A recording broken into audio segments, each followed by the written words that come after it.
Good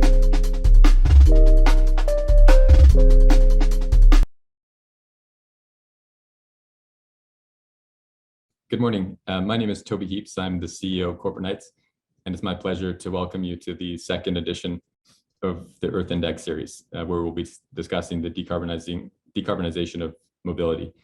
Last week, we discussed the decarbonization of the power sector, and based on analysis from our Director of Research, Ralph Turry, got a bit of a reality check that we have a requirement to roughly double our clean power production in a fairly short period of time over the course of this decade, and we're inching along, actually moving a little bit backwards over the last few years. So we have a bit of a wake-up call in the power sector.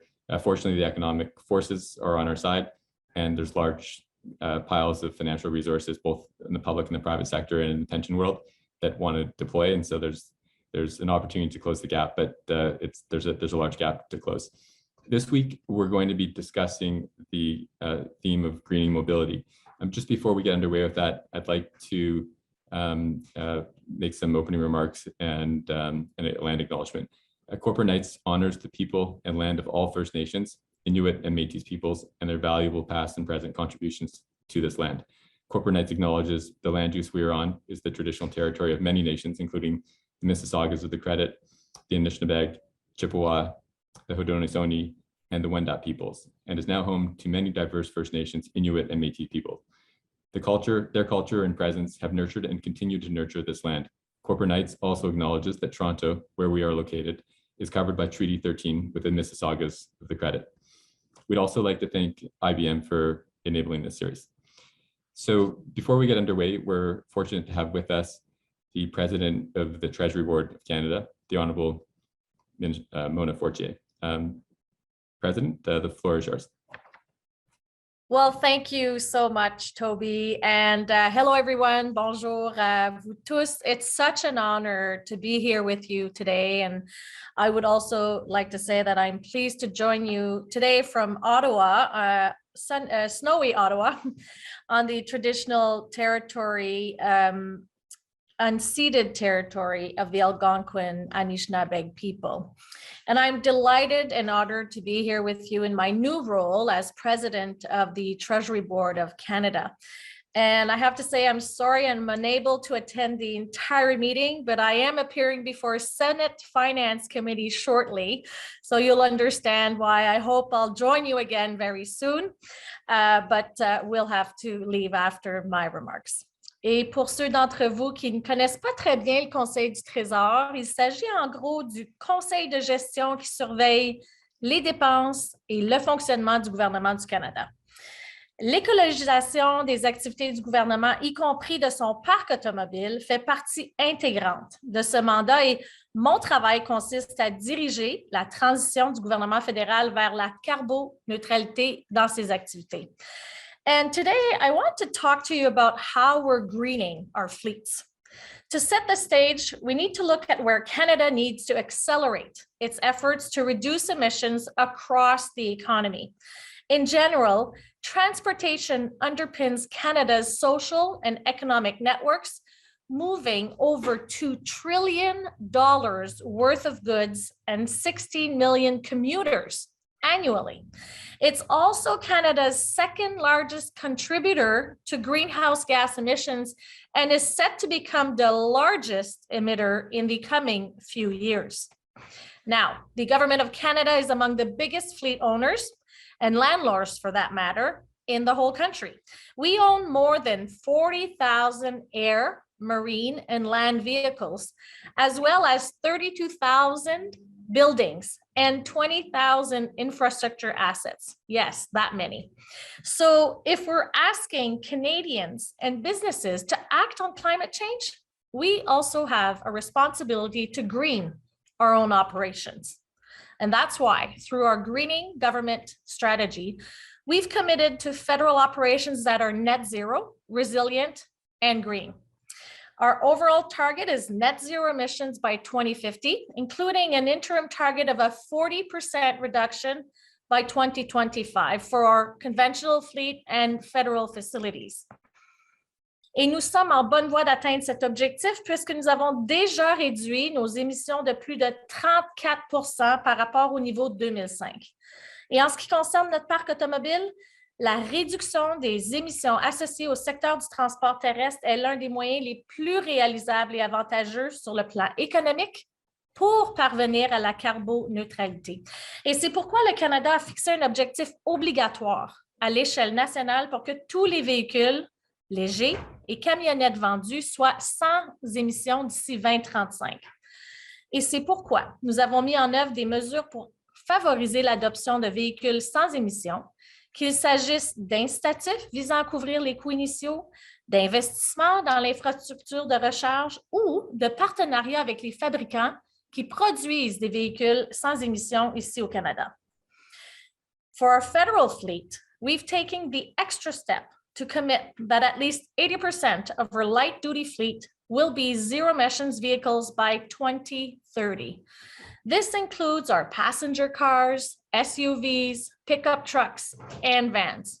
And we've also set annual targets to purchase green vehicles where we can. So far, we've made progress in greening our conventional light-duty fleet and are on track to achieve our targets. Departments have purchased 1,100 hybrids and 450 zero-emission vehicles to date. We've also installed more than 230 charging stations. And as the technology improves, so does the business case for buying zero-emission vehicles. The first step in being green is ensuring we have a good analysis of the fleet to identify the costs, benefits, and opportunities for electrification. And to do that, we've installed telematics devices in more than 3,000 vehicles. And we've developed a total cost of ownership tool departments that can use to estimate the financial impacts of going green. So while we're spending more to buy green vehicles, the data shows that these vehicles actually have an equal or lower total cost of ownership over 7 years than the conventional alternative. In fact, we estimate that the hybrid and zero-emission vehicles we've purchased over the past 2 years will save us up to $2 million over their lifetimes. While we've made progress, we need to do more to accelerate greening, especially for larger, medium, and heavy-duty vehicles, as well as our national safety and security fleets, where fewer green options are available at this time. Canada is one of the first countries in the world to commit to net zero emissions for these fleets. And by 2023, each federal department will create an operational fleet decarbonization plan that outlines how they'll get to net zero. To this end, my department is funding pilot projects through the Greening Government Fund for the purchase of everything from electric shuttle buses, vans, and tractors to low-emission small marine vessels and aircraft. We're also funding projects for greening police vehicles. Already, the RCMP has purchased more than 80 hybrid and zero-emission vehicles for its fleet. De plus, mon ministère met présentement en œuvre un programme d'approvisionnement en carburant à faible teneur en carbone de 228 millions de dollars afin d'encourager l'utilisation de carburant à faible teneur en carbone comme le diesel renouvelable dans le secteur fédéral des transports aériens et maritimes. Et cela nous aidera à réduire les émissions grâce à l'achat de plus de 300 millions de litres de ces carburants à faible teneur en carbone au cours de la prochaine décennie, tout en appuyant le développement du marché des combustibles propres au Canada. Évidemment, il y a beaucoup à faire. Et nous ne pourrons pas y arriver seuls, alors nous déployons des efforts soutenus pour collaborer avec d'autres. Par exemple, en avril 2021, le Canada et les États-Unis ont lancé l'initiative d'écologisation du gouvernement qui rassemble des gouvernements du monde entier pour échanger des pratiques exemplaires. Ici au pays, nous consultons les provinces, les municipalités, les fabricants, les fournisseurs et les entreprises afin de trouver des solutions vertes. Now, in closing, let me just say that if we want to achieve our climate targets, fleet owners must start transitioning to zero emissions vehicles now, today. And rethinking everything from how we assess our fleet needs to how we refuel or recharge our vehicles, to how we design our vehicles and manage our capital and operational budgets is the first step to a cleaner economy. It opens up new possibilities for how we think about our fleets and how we transport our people and products in a low carbon world. And as governments and business leaders, it's our responsibility to our constituents, our stakeholders, and our communities. And I will say also for my children and your children, as we build a greener future. Merci beaucoup, thank you, and have a great day. Thank you, Minister. We really appreciate your work and your colleagues' work to lead the way to show that a zero emissions vehicle future is not only possible, but as it turns out, economical as well. And I love that image of a Mountie, riding the electric car or the electric vehicle. So thanks a lot. I really appreciate you joining with us today, and we'll be in touch. So next with us we have Ralph Torrey. Ralph Torrey is many people who've joined us for previous roundtables. He's spent Malcolm Gladwell's 10,000 hours and then quite a bit more on these projects, looking at what a practical decarbonization paths look like for Canada. And so this is the latest update from him in terms of where we're at in the transport sector, focusing really on road transport, not marine and air, which is also important. There's a lot of exciting developments going on, especially in marine with biodiesel. But we'll get to that in details in the white paper later on. So Ralph, the floor is yours. Thank you, Toby. Good morning, everyone. I'll keep this fairly brief this morning. In our previous first session on the introduction of the Earth Index, we talked about the imperative of decarbonizing the electricity supply, while at the same time increasing electricity's share of sectors where fossil fuels have dominated historically. And the transportation sector is perhaps the poster child for that transition.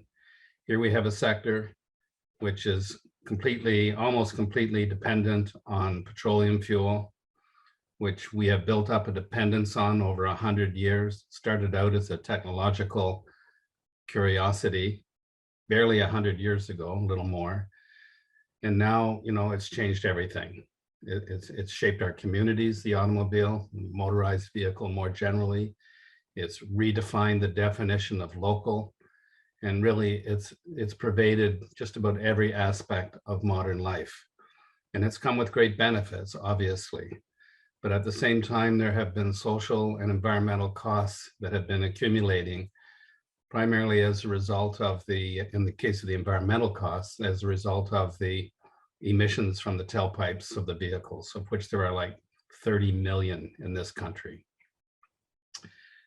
And we have very little time to get the fossil fuels out of those vehicles if we're going to even get close to aligning our emissions with the schedule that the climate scientists are telling us we need to be on, and which our political leaders are increasingly committing us to.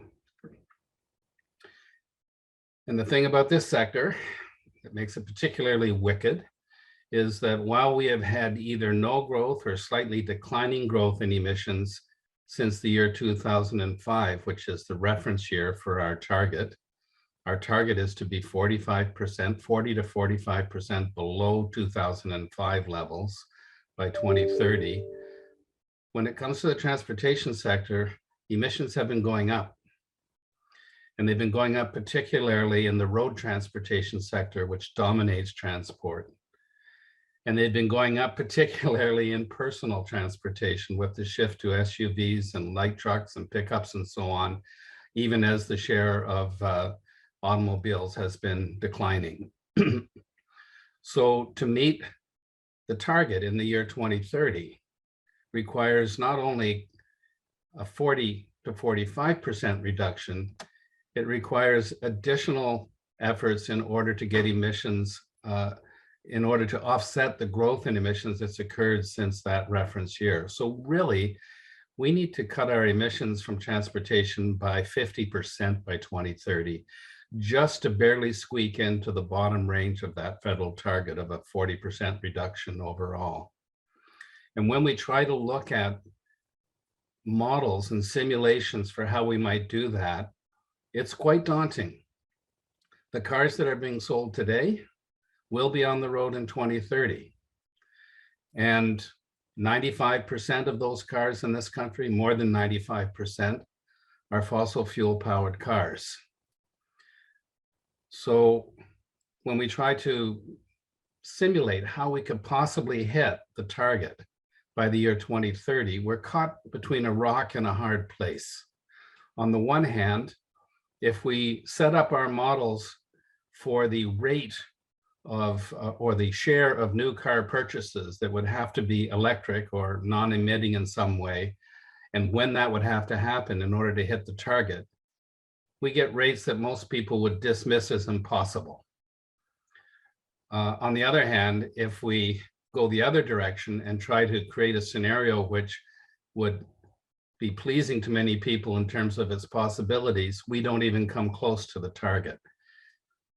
So we've set a middle ground, and we'll be putting out an Earth Index indicator in this regard that will be targeting getting to 100% of vehicle sales by 2030 for personal vehicles, but doing that on a very steep increase from current market shares of under 5%, targeting 50% by 2026.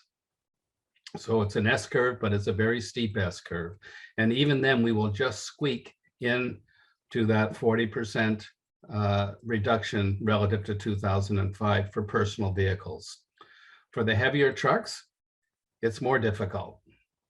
The models are not there yet in any preponderance. And so there's going to be a lag between what's possible for the trucks and what's possible already with respect to the cars and the light trucks and SUVs and so on. So for the trucks, we're suggesting, or we're setting, and we'll be tracking progress on the basis of a target in which we get 50% of sales by the year 2030 in a non-emitting mode, and perhaps as much as 15% of the fleet only electric by 2030. For the personal vehicles, by the way, even with this very aggressive target of 100% of sales by 2030, 50% by 2026, we will be nowhere close yet to having 100% of our fleet non-emitting by 2030. It sounds negative. It is somewhat discouraging, especially considering how long we've known that we had to address this, and the starting line keeps getting moved forward, but the finishing line doesn't move. And so the time that we have left to deal with this gets shorter and shorter, and the challenges that it presents and the disruption that it implies gets larger and larger.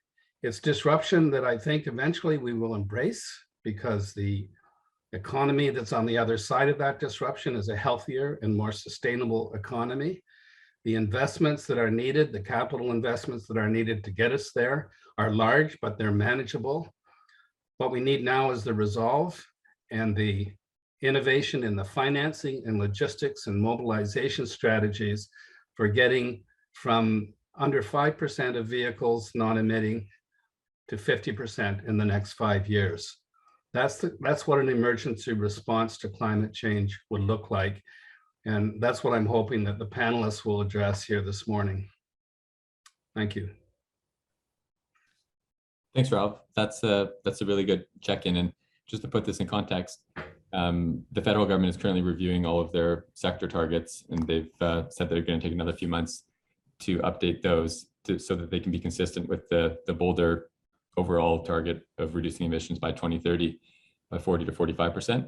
And so it's right now, before they've done the review, the federal government target for passenger vehicles is to be at 50% by 2030. And so what your analysis is finding is we've got to move that back, to 2026.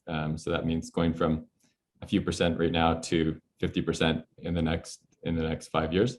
So, but these vehicles are coming off the supply chain, and there's literally hundreds of billions of dollars that's going into production lines to produce these cars that's been flowing for the past couple of years. So there's a tsunami of supply that's coming on board, and there'll be a lot of demand for it too.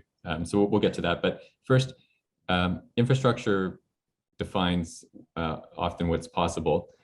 And so for electric vehicles to take hold, charging infrastructure is a necessary condition. And we've done the analysis looking at the amount of chargers and density that we have compared to other countries that are moving much more quickly, including even the US, which has earmarked $7.5 billion in their current bill before Congress for funding to build a whole forest of charging stations across the US. That on a normalized basis to Canada, we could up our ambition by a factor of 4 or 5 to be on par with the US. But at a micro level, there are some really good models that are out there. And we know that every part of our solution to decarbonizing the economy is going to require intimate partnerships with Indigenous nations, just by nature of the territory that is controlled and every part of the country. And so we're really happy to have with us today Chief Clarence Louie, who's joining us from the Osoyoos Indian Band in British Columbia.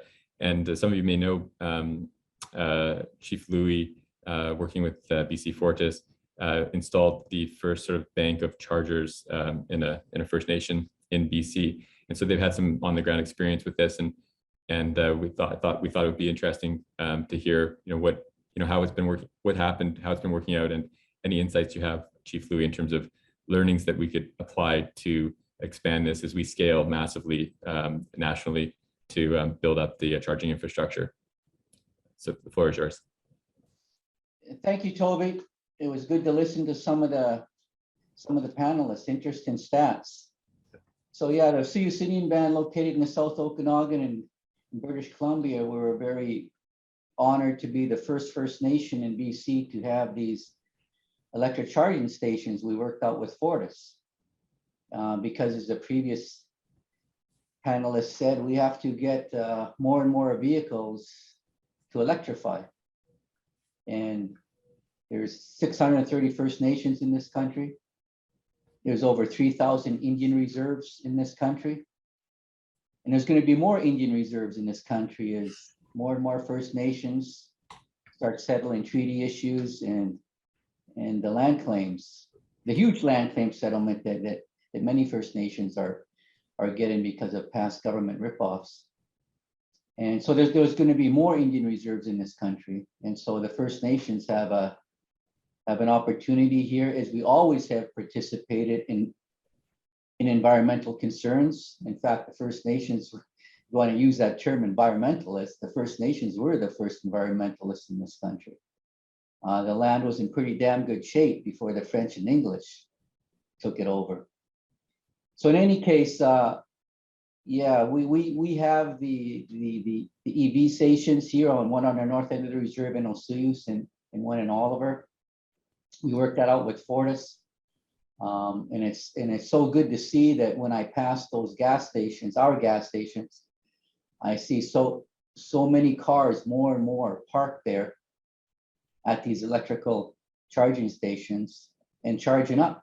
I mean, even in small town Oliver and Osoyoos, more and more people are going to electric vehicles, as we eventually all should.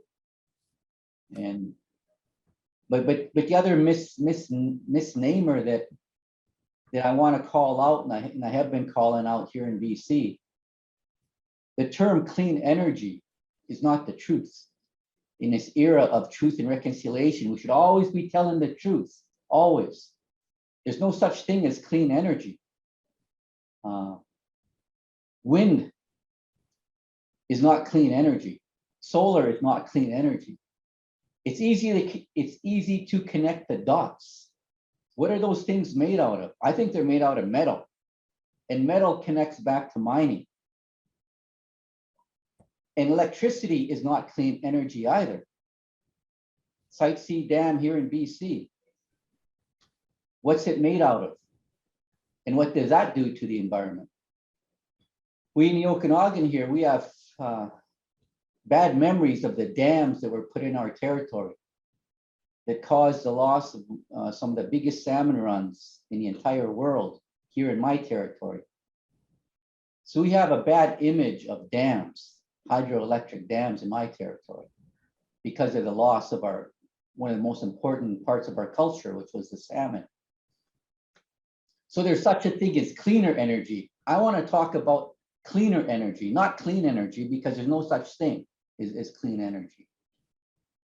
And it's one item to talk about the vehicles, but in the native way, always has been, in the First Nation way, in the Indian way, is to talk about things in a holistic approach. I mean, it still bothers me when I see these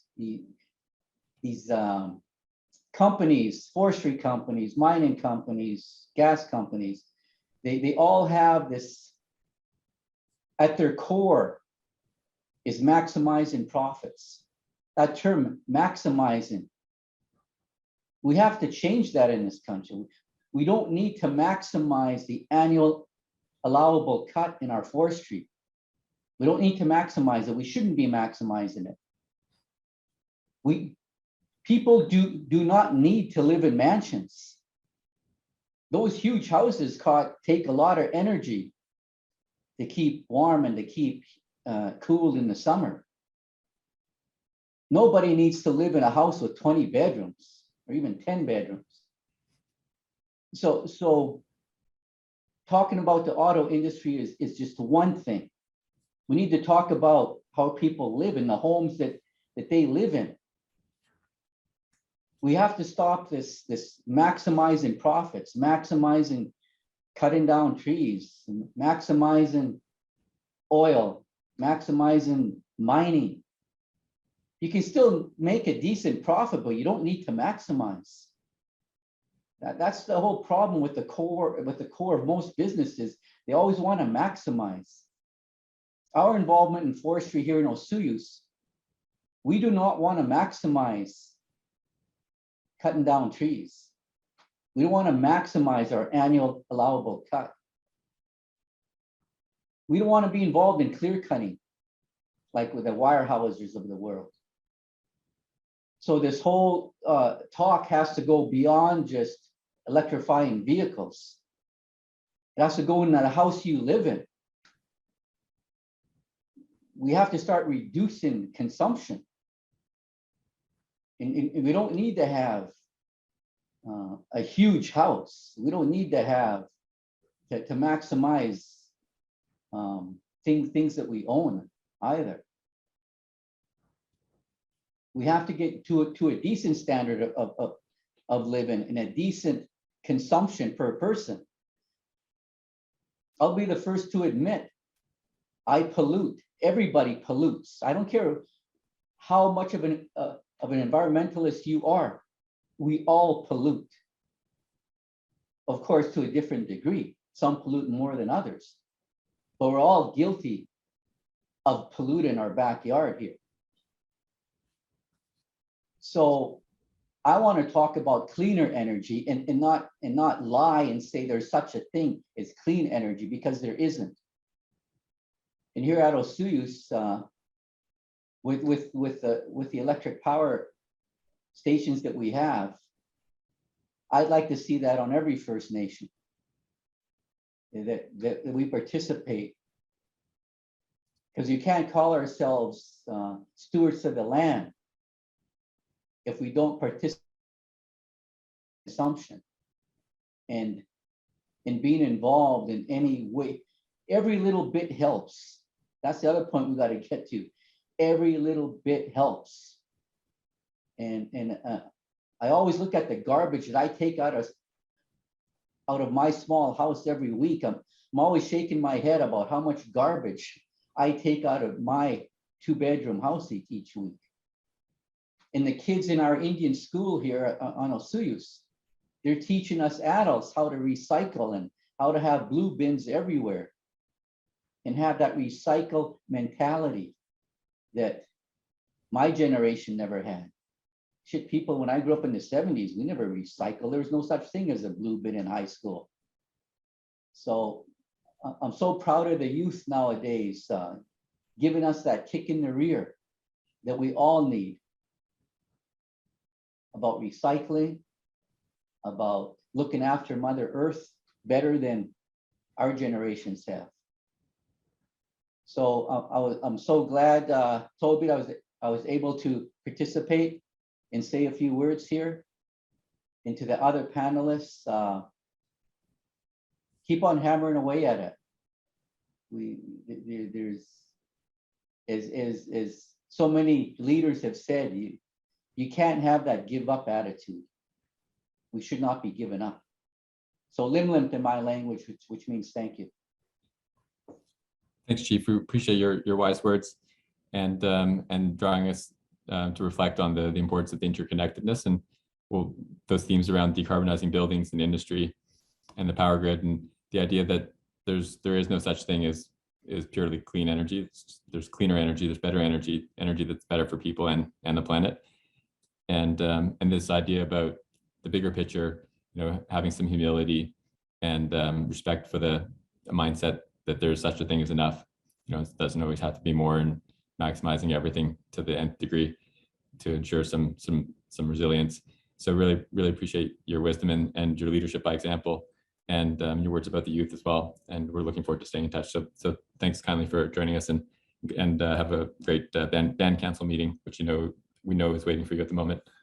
So let's with that kind of context from the minister, Ralph, and the chief, let's jump into the demand side. And so we were talking a little about initially about the charging infrastructure, and we have with us Nino.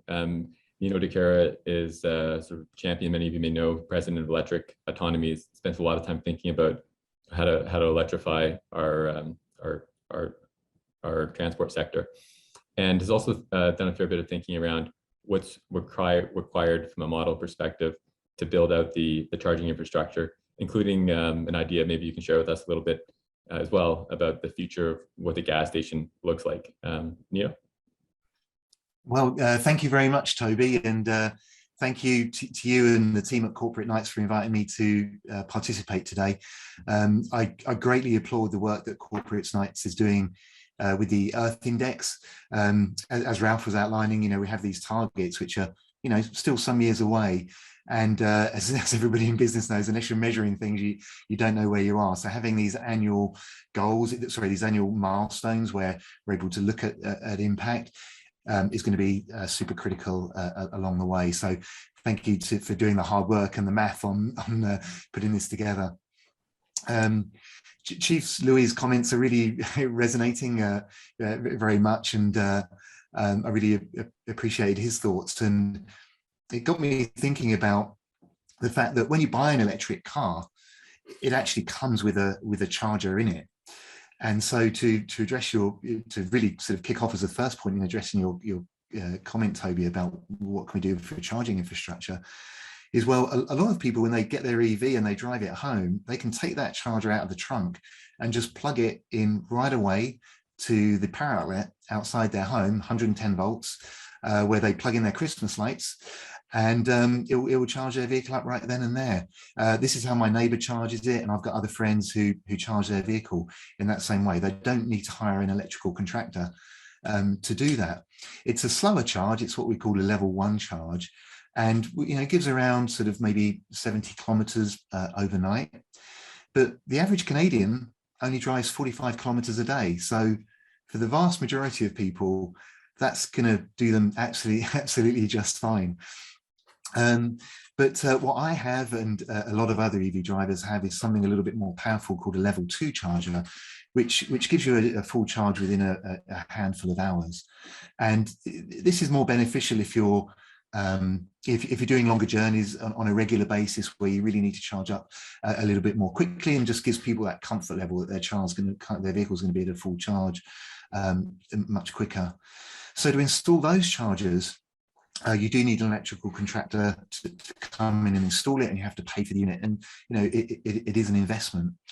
But given that EVs are a certainty and that they're going to be part of our future, for any homes that are being built right now, it's essential that they are built with the roughing already there for the electric vehicle charger to be installed. So whether the homeowner does it from day one or not, what really helps is having an electrical board in the home and having the cabling going out to the front of the property or wherever the parking pad is for that installation to take place. If it's done when the building is built, it's a tiny fraction incremental cost to do that compared to retrofitting it, which is what everybody's having to do now. So the UK has just announced that from next year, this is going to be a mandatory requirement for all new homes that are being built. And really, it's for any home builders out there, it's madness not to do this. And you know, I would argue that we need policies really across our country that are making this a requirement. So it's not, obviously not everybody has a single family home with a dedicated parking pad, if you like. Obviously a lot of people in urban centres and elsewhere live in condominiums and multi-use buildings. And there it's a tougher problem to solve. And several other municipalities in BC have mandated, have bylaws and zoning laws that require that all residential parking spaces in new developments require an electrical outlet capable of charging an EV. And we need this in wholesale requirement across the country. It's especially important in multi-use building and multi-unit buildings where we've got these sort of large parking areas, because it's much harder to retrofit them. We've got obviously a lot of housing stock right now that is of this type that doesn't have it. And for anyone who lives in a condo who's trying to get an EV and trying to get a charger installed, it's a difficult process to go to the condo board and get approval for that. And it's also quite expensive just to do it one parking stall at a time. So what the most beneficial ways for condominium boards and condominium owners is to really look at doing 100% retrofit on all their parking stalls, just to rough in the wiring, so that when the homeowner is ready to invest in that charger, they can actually go ahead and do it by just adding on the incremental cost of the charger. For those that don't have any parking at all on their properties, and Ralph Ray kindly helped me out with some of these numbers in an earlier discussion, it's around about a third of Canadians. Curbside charging is critical, as is charging in public places. So if you think about the time you spend at your grocery stores, your Loblaws or Metro Shop or whatever it might be, these are key areas, and we are really looking up to these business owners to install chargers there for the convenience of their customers. It's actually going to help drive footfall traffic to them as well. Toby, you mentioned the situation with really highway charging, which is obviously, we are going to need a lot of highway charging still to help people tie these long journeys together. And when you think about what the future is going to look like, we're going to have vehicles that need refueling that don't have exhaust emissions and don't have the requirement for toxic fuels to be on site. So if you don't have either of those things, you can actually charge your vehicle indoors, inside, by one way of example. So and because the dwell time when you're charging is a little bit longer than when you're fueling up with gas, the highway charging stop of the future is going to be quite different to the gas stop right now. So at Electrical Autonomy, we launched an international design competition to invite architects and designers to reimagine what this could look like. And we've had some stunning entries. We're going to be announcing the winners in February next year. But some of the ideas, without revealing too much about what we're going to be announcing, when we launched the competition, we gave people thoughts around, when you're charging, are there fitness opportunities and wellness opportunities? Are there retail opportunities, much like an airport, that you might be looking at to enhance your time when you're in that pause point in your journey? So those are just some highlights in terms of home, off-street and highway charging that we need to be considering. Okay, thanks, Nino. That's a great overview. And just thinking about your comments on the charging infrastructure, some of the work that Ralph's been working on in the model is the federal government would basically provide a grant equivalent to what it costs for people to install their charging infrastructure at home, possibly as a replacement for the rebate on electric vehicles. But it's probably a more important piece that's longer lasting on the infrastructure side, more of a case for public. Also, interesting Chief Louis' comments about the 3,000 Indian reserves all over the country, coast to coast. And we've looked at that, and also at the Crown Corporation Canada Post, which the federal government would like to see electrify its fleet as well. And they have an amazing array of real estate locations, many of which they have firm control over, and they don't lease, they own, and they're in relative charging deserts. So and have electric infrastructure hooked up. There may be some enhancements required. So some interesting opportunities there to move, on the reconciliation file, and also leveraging assets that are part of the federal government mix already. We have also with us Brett Hillhouse. He's over at IBM, and he's the global automotive leader for AI, and he's on the ground looking at the implications of this huge transition in mobility for the huge companies that are grappling with it, trying to figure out how to move with it. And I thought it'd be interesting just to get your sense, Brett. One of the things on the demand side that is perceived as a barrier is the sticker price of electric vehicles is still higher than for non-electric vehicles. Bloomberg New Energy Finance predicts that in an optimistic scenario, it'll reach parity by 2025 based on, I guess, the battery costs coming down to $100 a kilowatt hour. And in a more realistic scenario, we hit price parity across the board in sort of 2028, but certainly, by the end of this decade. So that's interesting, just thinking about the idea that you could buy a car that's electric for the same price as a non-electric car, and then you save, in many cases, about 75% or more in terms of the amount it costs to actually move the car. But it would be interesting to get your perspective on the technology development that's impacting, and how that's impacting the affordability of zero emissions vehicles, and sort of how you see that rolling out, because you have a pretty good real world perspective on that. Yeah, thanks for that, Toby. A couple of things. First, the automotive industry, and by that I mean the broader community, not just passenger vehicles, but everywhere we're looking at, from construction to heavy trucks, et cetera. They've been going through a transformation already for the last 5 years. There already is more electrification. There already is a lot of additional regulatory requirements they have on connected vehicles and everything else. UN has weighed in with regulations. You can't sell cars in places where you don't meet certain standards now. This has continued to change. And I think one interesting proof point was I had my first client dinner since COVID with a global head of engineering for one of the largest passenger vehicle companies in the world. And I asked the question, what has been the most challenging moment for you? What has really been the thing that's keeping you up at night? And what is the timing of all this? And he just looks at me, he goes, I've had the same answer for the last 5 years. It's today, it's this moment. It is more and more complicated, and there's more and more change.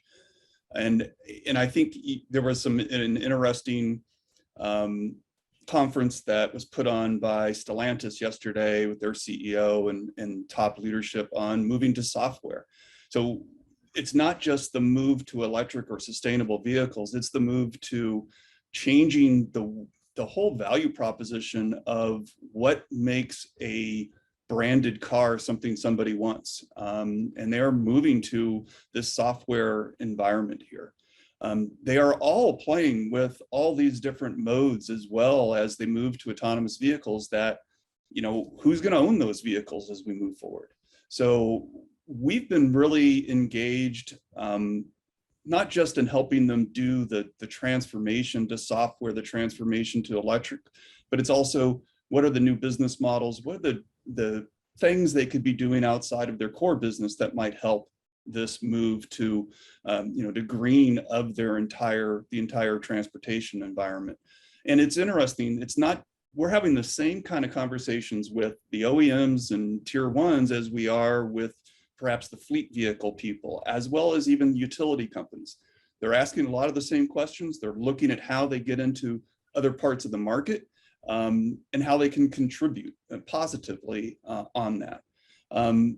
That said, I still will go back to some of the challenges that they see. This is supply chain, it's manufacturing, and it is engineering. So I hit a little bit on the engineering elements. The manufacturing ones are certainly, and I know we'll have, I think Joanna will cover some of this as well. You know, the issues with regards to lower paying jobs, because some of the skilled jobs are in making the powertrains today. Machinists and stuff earn more than someone who is going to be putting together a battery pack, for instance. So there's a real change there. You've got issues with the unions and everybody else trying to get an agreement on how this is going to work and how many people are required for those jobs in the future. And then you've got the supply chain, and it's not just getting the metals and getting the rare earths that you need for the motors and for the batteries. And it's not just the batteries, it's the motors as well. How do I do that and do it in both a clean fashion, but also in an ethical fashion? And I think that's something that's been highlighted with the issues in the Congo in most recently. So you see this across the board. They're all struggling with this. There is a role for government in helping, get a way to help them do that. So this is a fantastic panel. I appreciate you including me on this, Toby. Thanks, Brett. And just while we're on the topic, because this is pretty, I guess, important for the affordability assumption. We did a fair bit of analysis at the front end, looking at the promise of hydrogen, and if there is enough minerals, if we're able, there's seabed mineral mining, there's recycling, there's expanding existing mines, lots of opportunities, and it'll be hard to get it all done if it's not done in an ethical, responsible way. And so that's a really big imperative that we can get to as well. But what do you see as the sort of, I guess, necessary conditions if we want to build out this infrastructure for zero emissions vehicles that are going to have a dominant part of that being batteries? How do we bake? What are the necessary principles to bake circular design into this process so we don't end up replacing one problem with another? So, I mean, I'm actually pretty high, and I think a lot of the companies are pretty high on what's been going on with the charging stations and the infrastructure. That still having issues. I mean, they're still not sure exactly what the business model is for the folks who are running those sessions, those chargers. How are they going to make money? So I think there's still some unanswered questions there, but I think the grid has gotten pretty reasonably developed in a short period of time, that you can get away with what we have in the US. Certainly, I think it's a little tougher in Canada with some of the distances you're talking about. The affordability will come down and is coming down quickly. I don't think that will be a long-term issue for anyone, as long as they can get the supply chain figured out. I think that's one of the biggest risks that we see, is not just getting, investing in a battery plant. People are doing that. It's getting the right kind of chips. They're transforming their companies to, instead of having a bunch of single purpose chips in the vehicle where they might have hundreds of those in the vehicle, to try and get down to just a few zone level computers that are very big, and those are easier to produce. You need fewer of them. So it addresses some of the chip supply chain, but it is a change for how they develop their vehicles. That will reduce their costs over time. There's also a challenge, and I know Carlos Tavares talked about this directly, that they can also reduce their costs associated with the software. I said everything's moving to software. That's where all this ADAS and autonomous stuff is coming from. It's coming out of the software and some of the sensors that you have. The cost can be greatly reduced if they did more reuse of that software across their vehicle platforms. And a lot of the legacy manufacturers, the longtime OEMs, weren't being developed in that way. So there's a transformation there as well on, just how they think about it and how they reuse their own IP within their own organizations to help bring down those costs. So I think they're trying to address a lot of those additional areas. Certainly some of the manufacturing costs come down associated with battery electrics. The warranty costs appear to be going down greatly with battery electric vehicles. And again, some of them are clearly not giving up on hydrogen fuel cells as being an option for them as well, and seeing a more widespread adoption of that, even in the construction industry, reducing the use of diesel generators and gas generators as well out in the field. So multiple areas for investment there. And I'll also say we're seeing some interesting moves for them on moving into even the air side of the business. So you see Hyundai and others really investing in battery electrics for transportation, and whether this is short run transportation from city to suburb type transportation, but also obviously in the field for being able to do this for freight.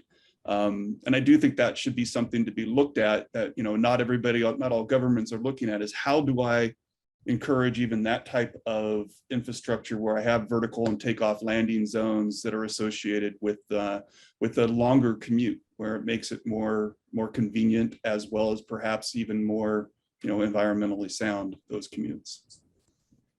Interesting. Yeah, I know my 5-year-old son is really excited about the prospect of a flying car, a zero emissions solar powered flying car. So I said, maybe by the time he's 16, we'll see. Joanna, you and your colleagues have done great work at Clean Energy Canada, helping to sort of catalyze some of the leadership policies that have been announced in Canada, including BC and the federal increase in ambition and likely further increase in ambition. And you've also done work looking at the job side of it too. So it'd be interesting, just before we get your view on the role that quotas can play in catalyzing the availability of these vehicles that people want to buy. On the job perspective, Brad made some good points. There's a lot of good high-paying jobs in the current auto sector. Some of those are at threat, I guess, through automation and robots. But is there a prospect there? Is it, does the electric economy equal gig economy, or are there going to be good jobs there too? Thanks so much, Toby. So yes, at Clean Energy Canada, we've been looking a lot at kind of the battery supply chain, or the EV supply chain, and what is our economy and what do the state of jobs look like when we're transitioning from internal combustion engine vehicles to battery powered. And I think what we've found is that the labor requirements are comparable between gas cars and electric vehicles, but they are distributed across the supply chain at different points. And so I think that's why there's been such a big focus on trying to attract battery cell manufacturing here in Canada, as well as opportunities upstream, whether it's battery materials or battery component manufacturing, and even, all the way up into the raw material side of things. We've got to be leveraging some of Canada's greatest strengths, like our lower carbon metal and minerals, our clean electricity grid, our high-skilled workforce, which is going to really be needed and engaged in the electric vehicle future, right? I think I had some questions for automakers about automation, and what I learned was that you can't automate your way out of this. Even if you've got robots in parts of the supply chain, you need humans to design and manage and maintain those robotics. And so there are still going to be a lot of high-skilled and well-paying jobs in the EV future. And then in terms of the role of quotas, I know from experience, if you try to buy an electric car in Ontario, it's not the easiest thing. You got to wait a while for a lot of the models. BC, Quebec, a bit of a different story. The quotas are still fairly modest compared to what we're modeling that are required if we're going to reach that 100% by 2030 and 50% by 26. But what, why do we need quotas? And and what kind of quotas are fit for purpose? Yeah, so it's true, Toby. One of the remaining barriers to EV adoption in Canada is a lack of electric vehicle supply. So a zero emission vehicle mandate or sales quotas, like the policies that are in place in BC and Quebec, can play a very important role. We see that provinces and states that have these mandates in place have much higher EV sales, and they also are seeing more electric vehicles available for sale, as well as a greater diversity of EV makes and models. These jurisdictions are also prioritized when car makers are rolling out new EV models. So, when the Toyota RAV4 Prime came out, or now the Volkswagen ID4 is a really popular one, they're going to be seen in Quebec first. And in Ontario, we're looking at wait times of 9 to 12 months. So I think these sales quotas are important. First of all, we want to see one at the national scale in Canada to help even the playing field and make sure, it's not just BC and Quebec that are getting all the inventory. But really, they help to recruit automakers to help meet these targets. And so there are so many different ways that automakers might respond to requirements like this.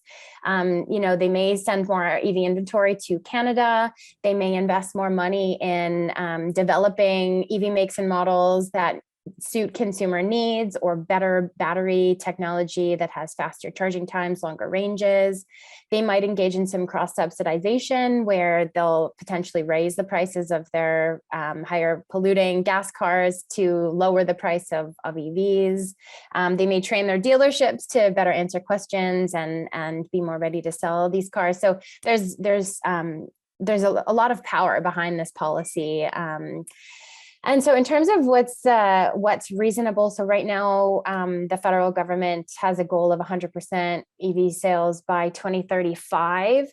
I'd say that's ambitious, but it's reasonable. That's sort of the deadline that a lot of jurisdictions, including in North America, are getting behind: Quebec, BC, New York, California. If we want to talk about what's bold and what's needed, in line with what Ralph presented earlier today, which was very helpful. Thanks, Ralph. I think we're looking at an 100% target that's moved up. So the UK and other European countries are aiming for 100% EV sales by 2030. Norway is aiming for 100% EV sales by 2025. And I just saw last month, they're already over 90% new car sales being electric. So we're seeing these EV sales shares jump from, 10 times over the course of 2 years in places like the UK and Germany. So Canada's only at 5% now, but I think that we can ramp up faster than many believe. That's interesting. It's interesting that the UK has moved its target up to 100% zero emissions vehicles for passenger by 2030. And I guess, like you said, Norway is they're a little bit ahead of the pack there.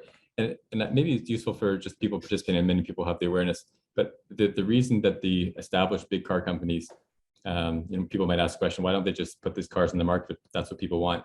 But the established large car companies have now committed many hundreds of billions of dollars to electrify their production modes, but they still have many more hundreds of billions of dollars of sunk costs in production lines that they don't want to totally write off. So they don't want to be on the wrong side, but they'd like to make as much money as they can off of the current infrastructure that they've installed instead of having to write it off. And so that's where this nudge kind of helps. And other jurisdictions, there'll be a bit of a race, because we're going to see jurisdictions around the world moving the target up.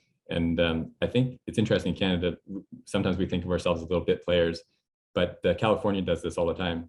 And we have a similar size market, and we're globally top 10 market by dollars in terms of new vehicle purchases. So I think sometimes we're a little bit modest, but we actually have some pretty big market clout to talk to the makers on. So but thanks for your great work in doing the details and enabling this. And we're looking forward to that quota being moved to 2030, and then the interim targets for next year being much bolder and in line with that.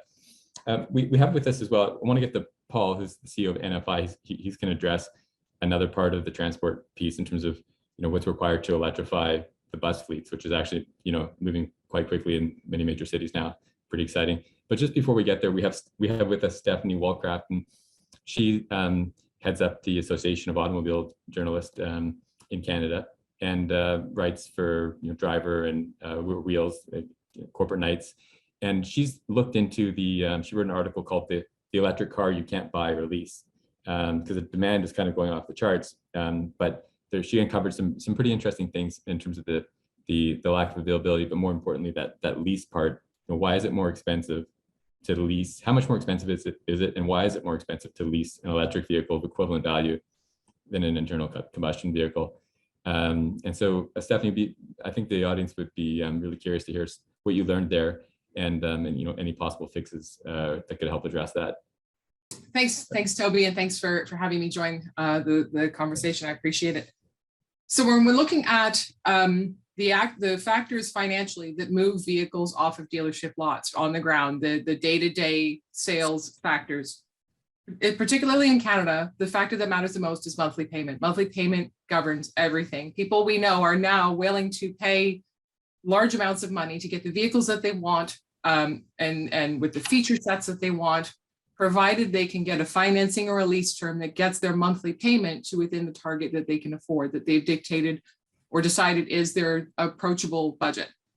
When we started to look into this with this article that Toby refers to, that I authored for Corporate Knights, we found that there's still significant disparity in the rates that are being offered on leasing and financing for EVs versus for internal combustion engine vehicles. This article was in November 2020, and so the landscape has changed a little bit since then, and I'll touch on that in a moment. But what we found in November 2020 was that the lease and finance rates for the three major mainstream electric vehicles that we looked at, which were the Hyundai Kona electric, the Nissan Leaf, Leaf Plus, I should say, because there is a pricing difference there, and the Chevrolet Bolt, which would be the previous generation Chevrolet Bolt. They averaged sort of between 2% and 4%, whereas at the time there were internal combustion engine rates available on a variety of vehicles that were on the high end 2% for leasing and financing, and for financing in particular, even were as low as zero. So zero cost of borrowing, period. It doesn't sound like a lot until you start to break it down again into that monthly payment, which is where it matters. And what we saw there is that you can get a difference between an electric vehicle and an ICE vehicle of anywhere from $50 to almost $100 a month. And for a lot of consumers, that's a breaking point. That is what going to push them back into that internal combustion engine vehicle. And so the other factors that are working against the EV, and that when you're looking at that comparison, are the fact that those larger SUVs are on trend. They're more popular. A lot of Canadian consumers in particular are very convinced that they need all-wheel drive, and they need a lot of the other features that come on those larger vehicles that EVs haven't always caught up with. There are more all-wheel drive mainstream electric vehicles on the market now than there were in the past. There may be even a consumer awareness gap on that. That's a different discussion. And also just the fact that dealers are tending to push still internal combustion engine vehicles because the margins are higher. It's more what consumers want. There's more of them on the lots to move. They're easier to move, especially when you've got these rates, these lower rates that help to push consumers in that direction. And it's, from their perspective, it's all about making that sale. So, and there is one more factor, which is that the committed buyers who are going in looking for an EV are not going to be swayed. They're going to buy them anyway. And the automakers know this. And so there's not much impetus for them to put these incentives in place to move those vehicles, because those people who are looking for them are going to go and they're going to get them, they're going to buy them anyway, and they're going to keep them for a very long time, which brings us into the next part of the discussion, which is about residual values. And that drives a lot of the background of where these rates come from and how they're set. So a residual value in the automotive industry is calculated based on the amount that the automaker thinks that they're going to be able to sell the vehicle for again when it comes back into the dealership at the end of a lease, or when it comes in for a trade-in on a new vehicle purchase. For a long time, the driving factor in the fact that EVs had poor residual values relative to internal combustion engine vehicles was simply the fact that there was not a lot of data. And that, again, is driven by the fact that these buyers who are buying EVs they're not selling them again, they're keeping them for a very long time. So between that and the fact that EV technology is relatively new, there just hasn't been a lot of information for the companies that set these residual values to go on when they're establishing what those cars are going to be worth when/if they do end up back in the dealership lots. And that is it's almost a chicken and egg scenario where you can't get those residual values down until the data starts coming in, but the data has been slow to come in because of the behavior of EV purchasers. As I mentioned earlier, this is starting to change a little, but there's a lot of volatility still right now when we look a year out from when that article was first created. One of the problems is, as we all know, there's a semiconductor shortage that the auto industry is grappling with right now. And so the industry doesn't have much inventory at all. And so that has changed the amount of incentive that's being offered on all vehicles, not just internal combustion engine vehicles. So if you were to go today and do that study that we did a year ago, there would be some difference in terms of what rates were being offered on all types of vehicles. And so that continues to be a challenge for the industry. We were starting to see that some of the higher volume mainstream vehicles like the Chevrolet Bolt were starting to come down in residual value. But now we've got the issue where the Chevrolet Bolt has got massive recalls, as we all know, with the battery fire risks that is taking place there. And so that, again, when you see unfortunate situations like that work against EVs, that can ding the entire EV landscape in terms of how residual values are calculated, not only the Chevrolet Bolt and the single vehicle that's having that issue. I want to call attention to another article that I did not write. I found it in my research, but I think it's an important one to bring into this discussion. I found it actually on Electric Autonomy Canada. You heard from the editor-in-chief, Nino DeCara, earlier, and it was written by his managing editor, Brian Banks, where he spoke with Eric Lyman, an executive vice president of ALG, which is one of the largest residual value determiners, companies that determines residual values in the industry.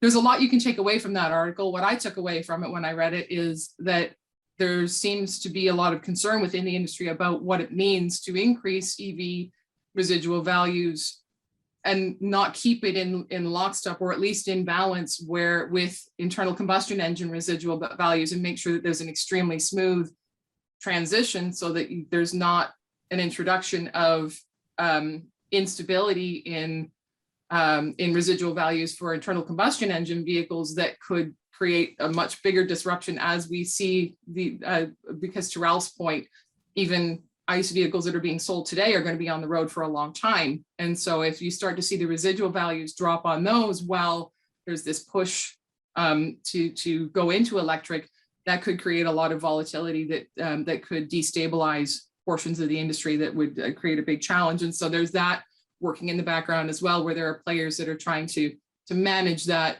transition, and that could slow down the increase in residual values for electric vehicles, depending on how that push and pull works out.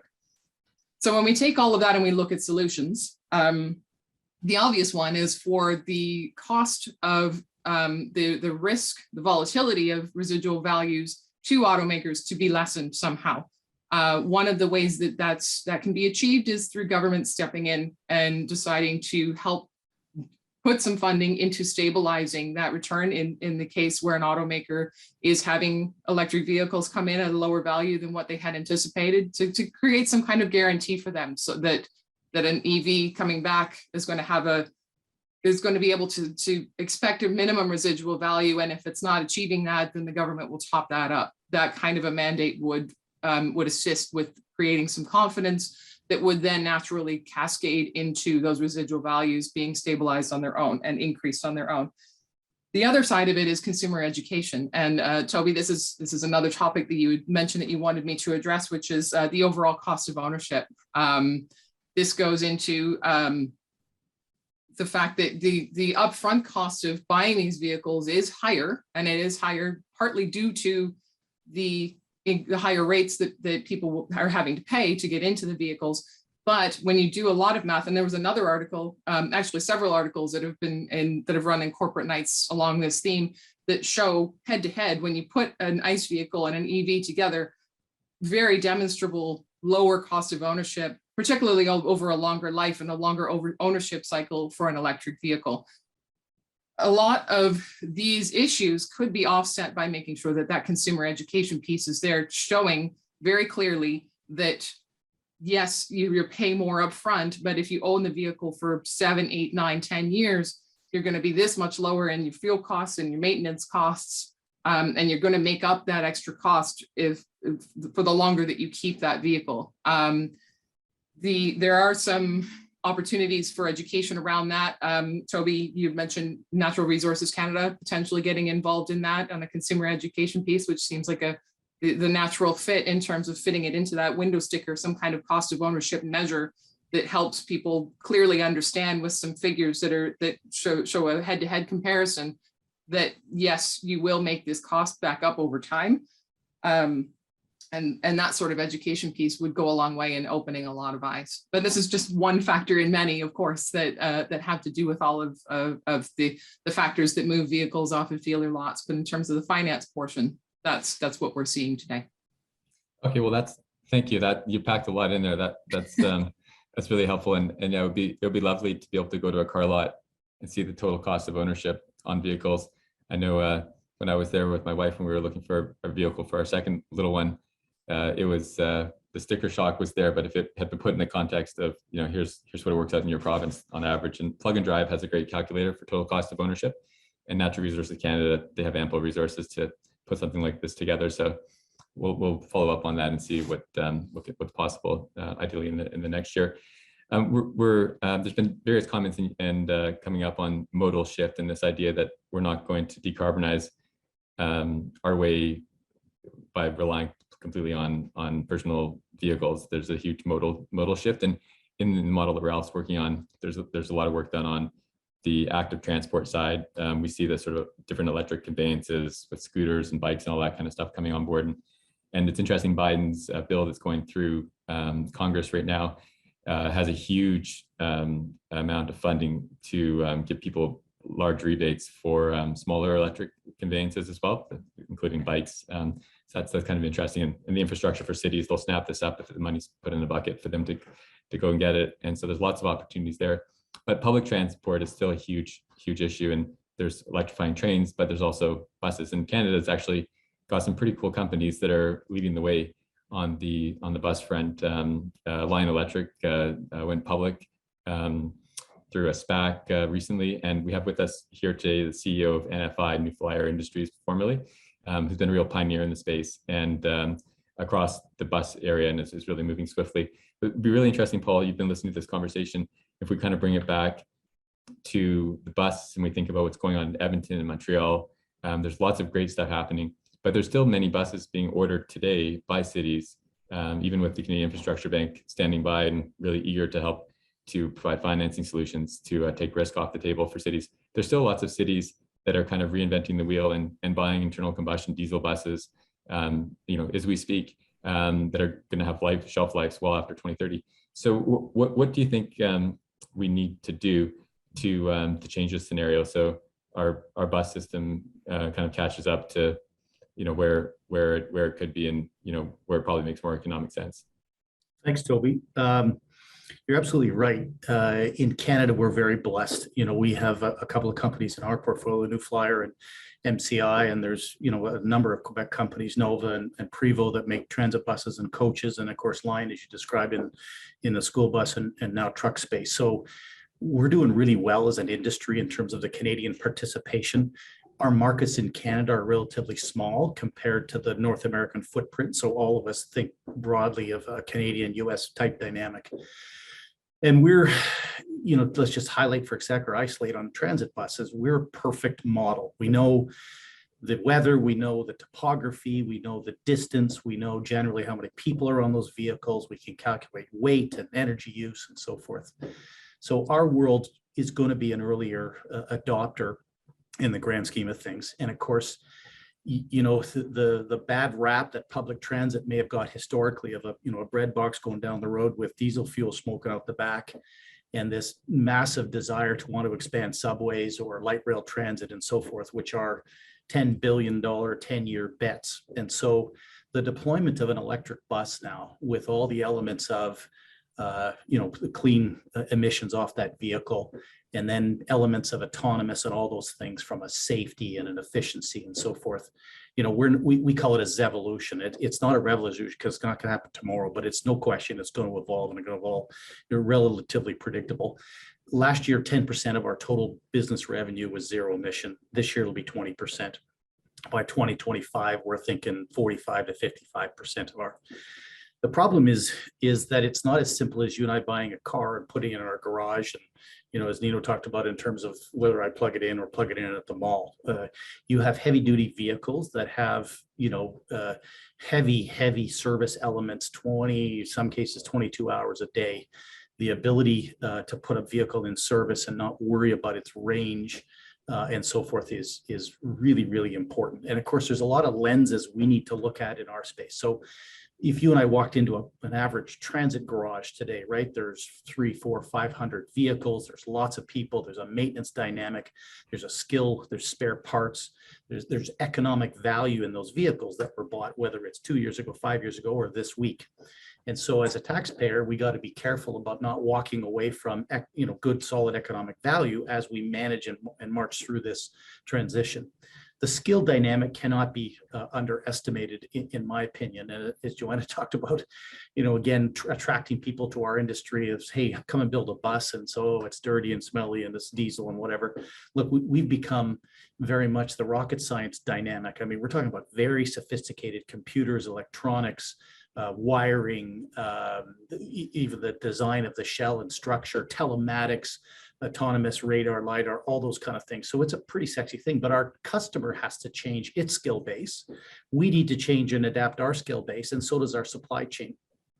And that doesn't happen overnight. So for the city of whatever to say, hey, I'll buy 25 or 50 or 100 electric buses next year, holy smokes, I got to worry about how I'm going to charge those. I got to figure out how I'm going to manage and maintain and operate those things.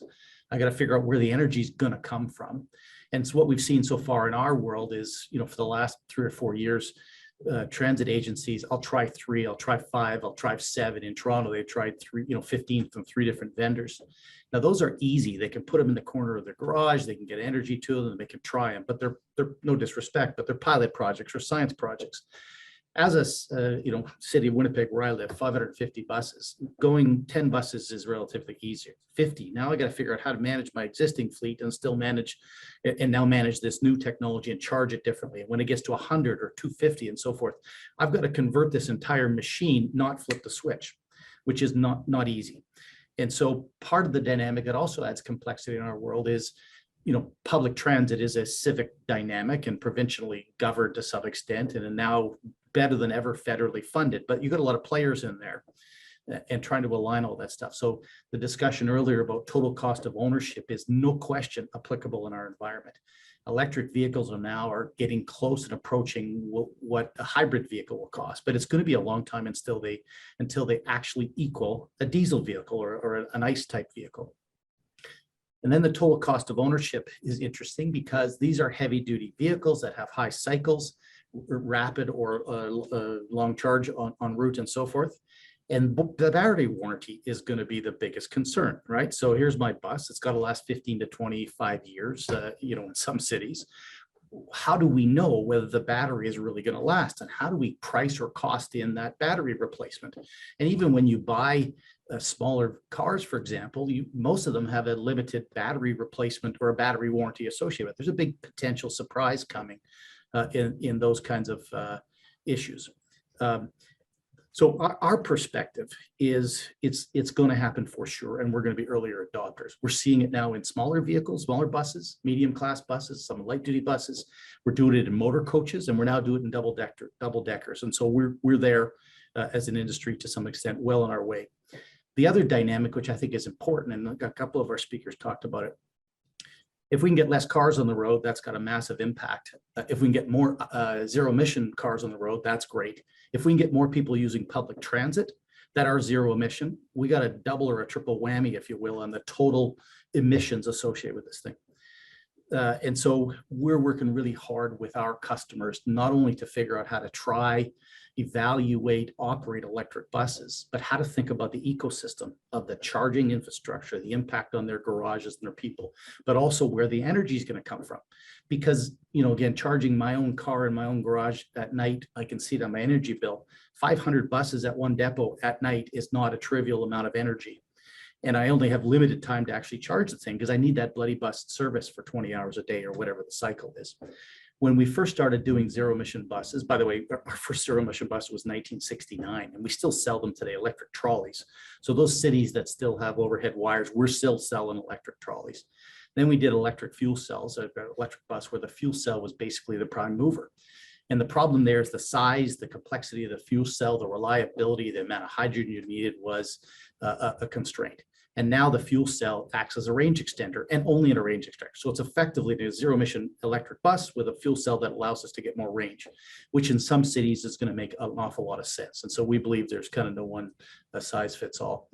The good news is the total cost of ownership has now for us crossed the line, meaning the capital cost of whether it's a zero emission battery or a fuel cell and the life cycle cost is actually at that point where the economics make sense. And so it's really about pace of deployment. The other thing that is interesting in our world, and I referred to it earlier, but the cities who historically thought you had to put in subway or electric LRT are now thinking differently. I got a zero emission bus that can go a certain range, that is truly environmentally responsible, that looks, smells, acts differently than a conventional bus. And I have flexibility around routes or around natural disasters, and I can move people differentially. I can rally them around sporting events and so on and so forth. There's a lot of flexibility. So we're really quite excited as an industry of where electric buses are going to go and at what pace. Okay, that's thanks. Again, you packed a lot in there. That was I was furiously taking notes. Three pages. I learned a lot there. So that's helpful. We have a little bit of time left. We have so I just we want to make sure we're respecting everyone's schedules. We have 8 minutes, and there's one big question. We talked a lot about the demand, and there's the supply side of the question too. And so maybe just while we're with you, Paul, what does Canada need to do if we want to be a real leader, a real North American hub, maybe even global, in this sort of zero emission vehicle sector and the larger side of the equation that you're talking about, where we have strengths already on the bus and school bus and truck side? What do we need to do? Well, selfishly, public transit and the strategy around national public transit is critical. And we've seen that, the government over the last couple of years, as you mentioned, getting infrastructure bank, the last government announcement around federal funding to help with infrastructure, and all that's starting to happen. But I would love to selfishly see a much more holistic strategy that include dialogue with the cities and the provinces and the feds around truly this ecosystem, not just the bus or the energy or the components, because it's going to happen in our space. There is no choice, right? The public pressure, the reality of environmental dynamics, it's going to happen. And so, look, we can control our own destiny. The other part, which is a delicate and difficult one, is in our industry, we live in a North American dynamic. And so the protectionism type issues in the US around Buy America and so forth, we cannot create an industry in Canada just for the Canadian market. We have to be broader in that. And so what the Canadian government is doing to try and work with the US around thinking more NAFTA or North American oriented is fundamental to the success of our industry, because there's 85,000 transit buses in North America, and there's probably about 16,000 of those are in Canada. Our biggest opportunity to leverage that technology and growth and efficiency, which we can do from Canada with certain US manufacturing capability, is thinking it in a much broader context, not just as a Canadian market. That's helpful. I'd like to ask the same question, bigger picture, making Canada a real hub for zero emission vehicle manufacturing and the battery side. Joanna, you've done a fair bit of work on this, and then we'll go to Brett and Nino to close things out. So what I think Canada needs is a national battery strategy. I think we've talked a lot about building an end-to-end sustainable battery supply chain, and it's great to want to do it all, but I think we've got to focus our efforts and figure out exactly where we're best positioned to compete, what we would prefer to leave the US to do, and then really channel our resources towards those sectors in a strategic way, aligning the policy levers that we're pulling and our different investment funds, whether it's, the clean tech SDTC funds or the strategic innovation and net zero accelerator funds. They've got to be sort of focusing on picking some winners and really ramping up in those areas so we can serve the North American market and beyond. And And as part of that, maybe I'll just say, I really think Canada needs to be leveraging our strengths in lower carbon materials and our clean electricity grid, so that we are positioning our country to feed into some of the cleanest batteries in the world. Thanks. Brett, you've got a good global view here. What is, I remember talking to the head of Nissan before he moved to Japan temporarily and then Lebanon for looks like a while. And I asked him why he wasn't thinking about Ontario as an electric vehicle place to manufacture electric vehicles. And he said it's so far out of his radar. It's the economics. It wasn't even a consideration. He said that it wasn't even in the peripheral vision. So what do we need to do to get in the peripheral vision? And not just of these, I guess Tesla's doing stuff here coming up. We've seen all these announcements from the Unifor, Jerry Dias, and the major manufacturers, along with the federal government making huge investments to bring electric manufacturing, zero emissions vehicle manufacturing to Canada. But what do we need to do to kind of take it to the next notch? Considering the huge demand that's going to be coming out of our own market and the US. I mean, I think there's a couple things. One is most of the battery manufacturing that is being invested in right now is joint ventures, right? These are a combination of both the traditional battery manufacturers and the OEMs. So getting to both sets of those companies and understanding, why are they investing mainly in the South? Whether it's, the Austin area, it's Texas, it's Kentucky. There certainly seems to be some things around, cost of labor is part of that. But I think also just trying to take advantage of the skills that you do have. And, in the Windsor area that, you have those capabilities there, they have facilities there. Is this also about redoing those facilities for the new purpose? And how do you make sure they're being redeveloped in the way that, keeps the jobs in Canada? I'm sure that work is ongoing with the Canadian government there, but I don't think anybody recognizes just how low your cost of electricity is as well. And I think that's something that's not well understood. It's certainly understood in Norway. It's one of the reasons why they've moved so quickly. But in the US, it's a mixed bag, right? I mean, it's expensive in the Northeast, it's cheaper down south. And that's just, the way that the utilities have been run over the years here in the US. So I think they are thinking of it from a US perspective, and they don't realize just what you have to offer. Okay, that's a really helpful perspective. And you keep your pulse on this. This is the fiber of your being. What do we need to do here on the supply side if we want Canada to punch at or above its weight? I would thanks, Toby, and I'd like to just emphasize Joanna's point about our supply chain, and obviously Brett touched on it. We have such a unique competitive advantage in our ability to benefit economically from this transition, that there's so much we can do to gain societal benefits from it. So I think that's crucial. But my answer to advance this would be that we need a massive consumer education campaign. We need PSAs running all over the place around the benefits of the switch to EVs, that they are regarded as a solution partway to the climate crisis, which they are, but there are so many other benefits which are not conveyed through the advertising of the automakers. They fairly focus on their product, but in order to let the rubber hit the road, we need the public just driving huge demand and huge understanding about what this means. Okay, that's much appreciated. So we're at time now. There's been a really rich conversation here happening live, and I really want to thank all of you for sharing your wisdom and for your passion and the work you're doing to speed up the zero emissions future on the transport side.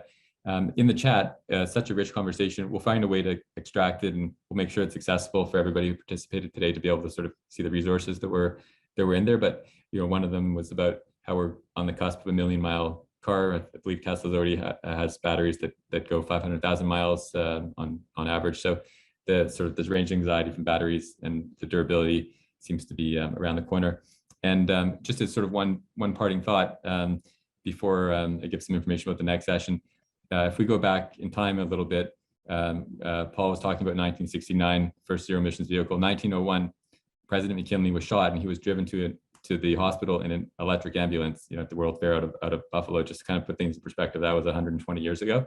But I think we're finally there. You know, the main subject of the movie, Who Killed the Electric Car, has now gone on record saying that their future is all electric by 2035, 100%. So the sort of Rubicon, we've crossed the Rubicon, and as Nino sort of eloquently pointed out, this is a huge opportunity. We have all the minerals, one of the few countries with all the minerals to manufacture batteries, and we have the petrochemical industrial state and the infrastructure and the culture and the proximity to markets to really benefit from this transition. So really, this is an opportunity, and really appreciate everybody for joining us for the rich dialogue in the chat. And we'll be back after the Christmas holidays. For those of you we hope can join, January 12th, the Green Industrial Wave. And as you can see there, the dates for the other events. And I really appreciate everyone participating today, and like to wish everybody a happy Hanukkah, happy Christmas, happy any holidays that you're celebrating between now and January 12th. And stay safe and warm. And thanks again to IBM, who helped to enable this. Really proud to be partnering with you on this. So have a great week.